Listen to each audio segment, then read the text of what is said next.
ఒకదాని నుండి బయటికి రాకముందే ఇంకొకట. అసలు ఈ రోడ్డు ప్రమాదాలు ఎప్పుడు ఆగుతాయి? సామాన్య ప్రజల ప్రాణానికి భద్రత లేదా?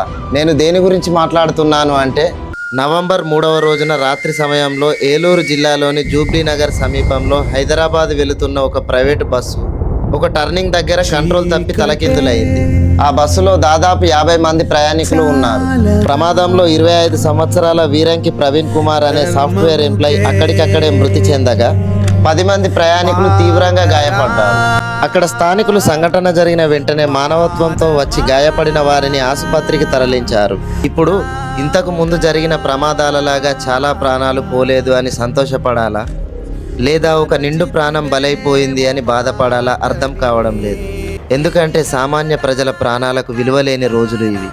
చెట్టంత ఎదిగిన కొడుకు తల్లిదండ్రికి నీడనిచ్చే సమయంలో చనిపోతే ఆ కుటుంబం ఎలా తట్టుకోగలుగుతుంది?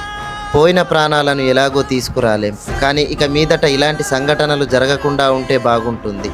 పోలీసుల సమాచారం ప్రకారం బస్సు ఓవర్ స్పీడ్ ఉండటంతో డ్రైవర్ కంట్రోల్ తప్పాడు అని అంటున్నారు. కానీ పలువురు ప్రయాణికులు డ్రైవర్ మద్యం తీసుకొని ఉన్నాడు అని చెబుతున్నారు. ఇకపోతే ఇలాంటి సంఘటనల మీద మీ అభిప్రాయం ఏంటో కామెంట్ రూపంలో తెలియజేయండి.